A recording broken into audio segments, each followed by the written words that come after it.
मसीह ministry में आपका स्वागत है। हम वचन और प्रार्थना के द्वारा लोगों को आत्मिक जीवन में आगे बढ़ने के लिए उत्साहित करते हैं। हमारे साथ शामिल होने के लिए इस चैनल को सब्सक्राइब करें।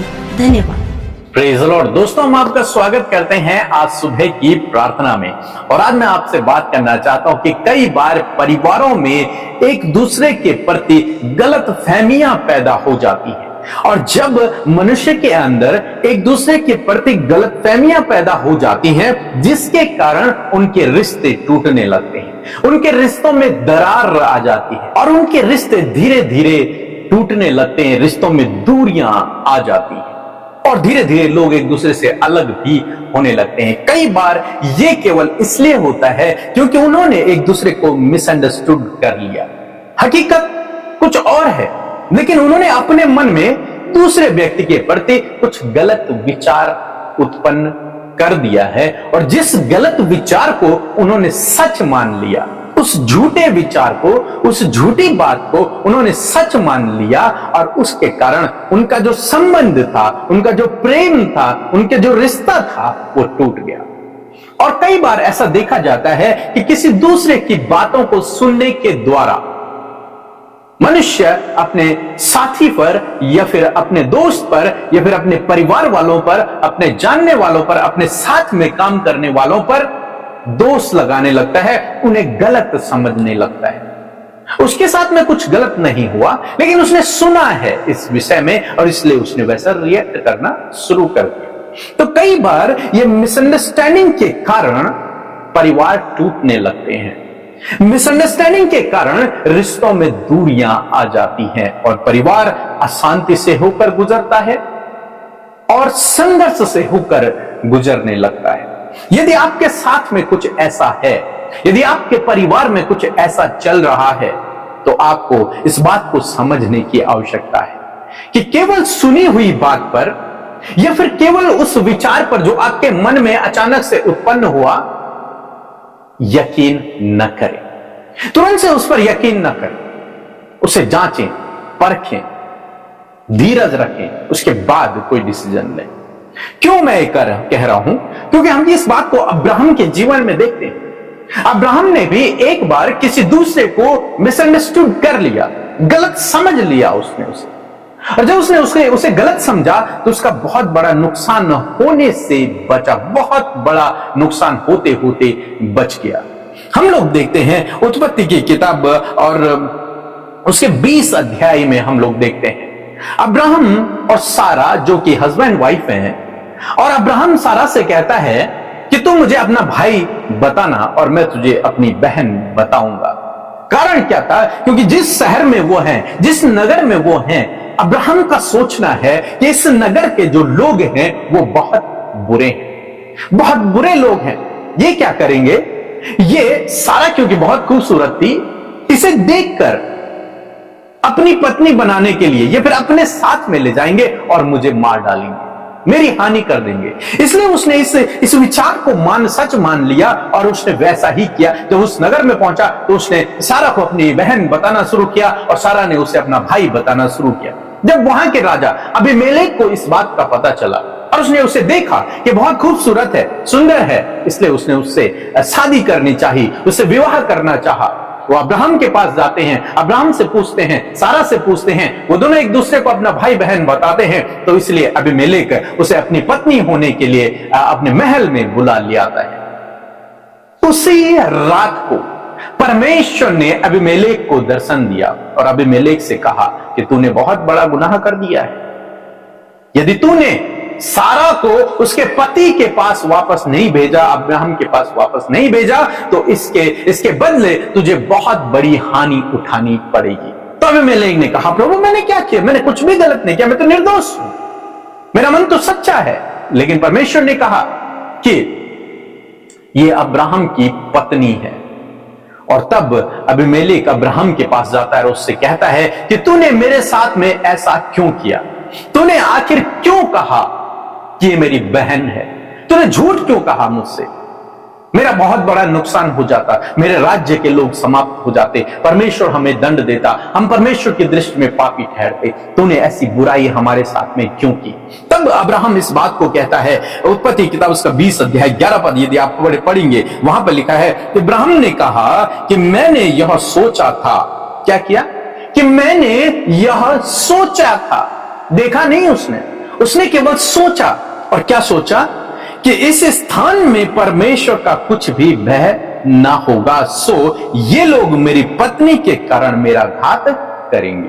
अब्राहम ने अपने मन में यह विचार किया कि इस जगह के लोग, इस नगर के लोग गलत होंगे, परमेश्वर का भय नहीं मानते होंगे और ये लोग मुझे मार डालेंगे और मेरी पत्नी को रख लेंगे। तब अब्राहम कहता है, मैंने इसलिए ये झूठ बोला या फिर इसलिए मैंने ये काम किया क्योंकि मुझे ऐसा लगा, मैंने ऐसा समझा। ये गलत फहमी का शिकार हो गया कौन? अब्राहम। जबकि उस जगह के लोग अच्छे लोग थे, बुरे लोग नहीं थे। लेकिन उसने क्या कहा कि मैंने सोचा कि इस जगह के लोग क्या होंगे? बुरे होंगे। कई बार परिवारों में, साथ में काम करने वालों के साथ में ऐसा ही होता है। एक दूसरे के प्रति सोच लेते हैं, विचार कर लेते हैं कि ये व्यक्ति गलत है, इसका गलत रिश्ता है या फिर ये गलत काम कर रहा है। वो विचार कर लेते हैं, होता नहीं है ऐसा, लेकिन वो सोच लेते हैं ऐसा। और बहुत बार इस चक्कर में पति पत्नी एक दूसरे से अलग हो जाते हैं, डिवोर्स हो जाते हैं। तो एक दूसरे पर शक के कारण क्या कर देते हैं? अपने परिवार को तोड़ देते हैं। कई बार देखा गया हकीकत कुछ और थी। हकीकत में यह था कि उनका किसी के साथ रिलेशन नहीं था, वो कहीं गलत नहीं थे, लेकिन एक दूसरे को मिसअंडरस्टैंडिंग के कारण उन्होंने एक दूसरे को गलत समझ लिया और जब गलत समझ लिया तो अपना परिवार को उन्होंने तोड़ दिया, अपने रिश्तों को उन्होंने तोड़ दिया। तो आज सुबह में मैं आपको उत्साहित करना चाहूंगा कि एक दूसरे को गलत न समझें। पहले अच्छी तरह से उस बात को जांचें, परखें, उसके बाद कोई डिसीजन लें। केवल अपने विचार को सच न माने या फिर किसी कही हुई बात को सच न माने। यदि आप इस प्रकार से करेंगे तो निश्चय आप पाप करने से बच जाएंगे, निश्चय आप अपने परिवार को तोड़ने से बच जाएंगे और एक अच्छा परिवार आपका बनेगा, खुशहाल और शांति से भरा परिवार आपका बनेगा। मेरा विश्वास है कि इसके द्वारा आप आशीष प्राप्त करते चले जाएंगे। सो प्रभु आपको इस वचन के द्वारा बहुत से आशीष दे। आमीन। आप सबको जय मसीह की। मैं आशा करती हूँ कि आपने प्रभु का वचन बड़े ही ध्यान से सुना है और ये वचन आपके जीवन में प्रभाव को डालेगा, क्योंकि परमेश्वर का एक एक वचन सत्य है और आप इस वचन को अपने जीवन में अप्लाई करें। आइए हम सब मिलकर प्रार्थना करें। धन्यवाद धन्यवाद धन्यवाद करते हैं स्वर्ग में विराजमान हमारे अधिपति प्रभु यीशु मसीह, अगम्य ज्योति में वास करने वाले प्रभु, हम आपकी स्तुति महिमा और प्रशंसा करते हैं। धन्यवाद परमेश्वर पिता कि आप हमसे प्यार करते प्रभु और हमारे जीवनों में परमेश्वर पिता आपकी दया, आपका अनुग्रह बना है प्रभु जी। आपने हमें चुना प्रभु और अपने राज्य में शामिल किया प्रभु और हम सब के गुनाहों को तूने माफ किया प्रभु और आज तूने अपना बेटा और बेटी हमें बनाया है। हम आपका धन्यवाद करते हैं। जितने भी भाई बहन, बच्चे, बुजुर्ग लोग प्रभु इस प्रार्थना में शामिल है, खुदावन वो नामों नाम आशीष अपने जीवनों में, अपने परिवारों में पाए पिता। मैं प्रार्थना करती हूँ प्रभु जी कि होने दे पिता परमेश्वर प्रभु, जब प्रभु रात भर प्रभु तूने एक एक पल और एक एक क्षण में प्रभु हम सबको संभाला और ये नया दिन दिया प्रभु, किस नए दिन में प्रभु तेरी नई योजना में प्रभु तू हम सबको शामिल करे। मैं धन्यवाद करती हूँ हर एक व्यक्ति के लिए तेरी योजना हर दिन प्रभु नई होती है और मैं प्रार्थना करती हूँ इस नई योजना को आप अपने लोगों के जीवन में पूरा करें। आप अपनी पॉजिटिविटी को प्रभु, अच्छे कार्यों को, भलाई के कार्यों को पिता अपने लोगों के जीवन में करें। हर एक बुराई, हर एक पाप, हर एक अपराध को प्रभु आप हर एक के जीवन से दूर करे पिता और दुआ करते हैं प्रभु कि आप सब कुछ प्रभु इनके जीवन में अपनी योजना के अनुसार पूरा करें मेरे पिता। प्रभु मैं प्रार्थना करती हूँ प्रभु आपके लोगों ने प्रभु यीशु मसीह जब इस समय आप अपने आप को आपके सम्मुख रखा है पिता परमेश्वर, तो मैं प्रार्थना करती हूँ प्रभु कि आज की इस सुंदर सुबह में बड़ा बदलाव प्रभु तेरे लोगों के जीवन में आए पिता। आज का वचन प्रभु जब आपने अपने लोगों से बातचीत किया पिता, सच में मेरे प्रभु जी बहुत से मिसअंडरस्टैंडिंग के कारण परमेश्वर पिता आज बहुत से रिश्तों में दूरियां हैं, कड़वाहट घबराहट है, एक दूसरे को छोड़ने का प्लान है, मैं दुआ करती हूँ आज वचन प्रभु जब आपके लोगों ने सुना है तो परमेश्वर प्रभु वो अपने जो विचार प्रभु उनके दिमाग में चल रहे हैं प्रभु, जिस विचार को, जो मिसअंडरस्टैंडिंग प्रभु क्रिएट हुई है पिता किसी थर्ड पर्सन के द्वारा या फिर किसी को अपने माइंड में अलग ही अपना विचार सोचने के द्वारा प्रभु, जिसके कारण प्रभु रिश्तों में इफेक्ट पड़ रहा है प्रभु, मैं दुआ करती हूँ पिता कि आज ये प्रभु धीरज के साथ उस बात पर विचार करने पाए, हर एक बात को सोच समझ कर परमेश्वर पिता वो अपना एक्शन ले सके मेरे खुदावन। मैं प्रार्थना करती हूँ प्रभु अपनी बुद्धि, अपना समझ, अपना ज्ञान परमेश्वर प्रभु अपने लोगों को दे पिता, ताकि प्रभु निर्णय लेने से पहले परमेश्वर प्रभु वो सब कुछ प्रभु अच्छे से अंडरस्टैंड कर सके प्यारे पिता। आज जितने भी रिश्ते प्रभु मिसअंडरस्टैंडिंग के कारण टूटे हुए हैं प्रभु, हम उन रिश्तों के लिए प्रभु जी आपकी पिता परमेश्वर प्रभु ब्लेसिंग को चाहते हैं और कहते हैं प्रभु आप फिर से प्रभु, आपका वचन कहते हैं कि मैं दाऊद की गिरी हुई झोपड़ी को पुनः निर्माण करूंगा। इस वचन के अनुसार मेरे यीशु मसीह मैं दुआ करती हूँ पिता कि जो रिश्ते आज टूट गए खुदावन उन्हें फिर से बनाने में, फिर से रिबिल्ड, फिर से रिस्टोर करने में आप सहायता और मदद करें पिता।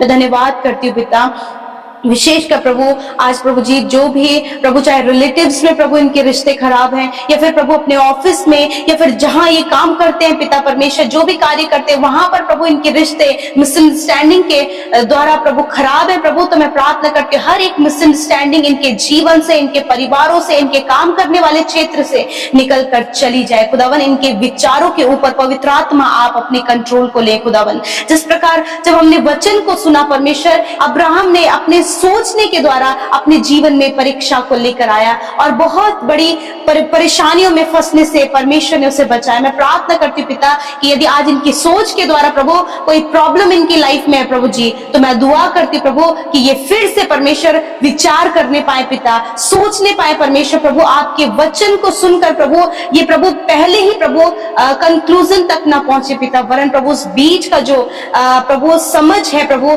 उसे वो समझ सके परमेश्वर। जो बातें हो रही है पिता मैं प्रार्थना करती हूँ कि इन्हें सोचने और समझने की बुद्धि दे परमेश्वर पिता। धन्यवाद करते हैं आज जिन परिवारों में बहुत ज्यादा लड़ाई झगड़ा और कलेश है, दूरियां है, कम्युनिकेशन गैप है, मैं प्रार्थना करती हूँ हर एक कम्युनिकेशन गैप, हर एक मिसअंडरस्टैंडिंग, हर एक दूरी यीशु नासरी के नाम से दूर हो जाए प्यारे प्रभु जी। मैं दुआ करती हूँ प्रभु जो एंजाइटी, डिप्रेशन में और प्रभु अकेलेपन में है प्रभु यीशु के नाम से ये सारी बातें इनके जीवन से चली जाए। यदि आज इनके परिवार के लोग प्रभु कहीं चले गए परमेश्वर जिनका अभी तक पता नहीं चल पाया प्रभु, मैं दुआ करती हूँ प्रभु वो लोग जहां कहीं भी है प्रभु सुरक्षित प्रभु इनके परिवार के सदस्यों को प्रभु आप घर लेकर आए मेरे परमेश्वर। बहुत से माता पिता अपने बच्चों के लिए परेशान है, वो घर से कहीं चले गए खुदावन, मैं प्रार्थना करती हूँ उन बच्चों को प्रभु सुरक्षित आप लेकर आए मेरे खुदावन। मैं प्रार्थना करती हूँ प्रभु इस समय बहुत से लोग प्रभु जी गलत परीक्षाओं में, स्कैम में पढ़ने के द्वारा प्रभु जी डिप्रेस है, सुसाइड का विचार उनके मन में चल रहा है खुदावन, तो मैं प्रार्थना करती हूँ हर एक वो विचार जो इनके मन में चल रहा है यीशु मसीह नासरी के नाम से उसे नाश करते खुदावन। प्रभु आपने कहा है कि मैं तुझे जीवन देने आया हूँ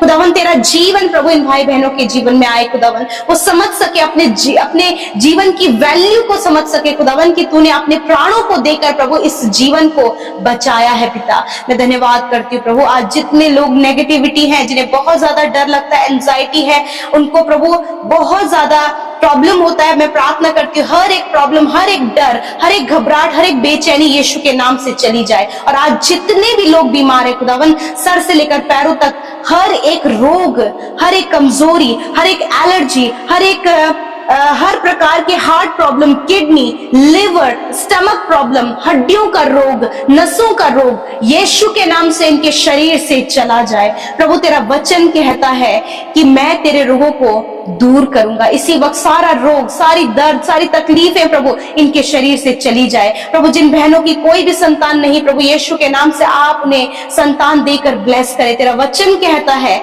कि मैं गर्व का प्रतिफल यहोवा की ओर से है। प्रभु उन बहनों को आप गर्व का प्रतिफल दे। मैं प्रार्थना करती हूँ प्रभु जिन्हें सांस लेने में प्रॉब्लम होती है इसी वक्त परमेश्वर आपको चंगा कर रहा है, इसी वक्त परमेश्वर की चंगाई आपके शरीर में आ रही है, आप रिसीव करें। जहां कहीं भी आपका बॉडी ऑर्गन जो हाथ पैर आपके काम नहीं कर रहे, इसी वक्त परमेश्वर की चंगाई आपके हाथ पैरों में आ रही है यीशु के नाम से। मैं धन्यवाद करती हूँ पिता जिन्हें प्रभु जी लेफ्ट साइड पैरालाइज है, यीशु नासरी के नाम से इसी वक्त वो पैरालाइज आपके शरीर से नष्ट हो रहा है। धन्यवाद करते प्यारे प्रभु, जिनको बहुत ज्यादा इचिंग होती है, यीशु नासरी के नाम से प्रभु ये प्रॉब्लम इसी वक्त इनके शरीर से चला जाए। इन्फेक्शन, फंगल इन्फेक्शन इसी वक्त इनके शरीर से चला जाए यीशु नासरी के नाम से। मैं प्रार्थना करती हूँ कैंसर, ट्यूमर इसी वक्त नष्ट हो, शुगर, बीपी, थायराइड की बीमारी इसी वक्त नष्ट हो यीशु नासरी के नाम से। धन्यवाद पिता, आपने हर एक भाई, हर एक बहन को, छोटे बच्चों को, बुजुर्गों को उनके रोग, दर्द, तकलीफ से आजाद किया, क्योंकि तेरे कोड़े खाने से वो चंगे हो गए। खुदावन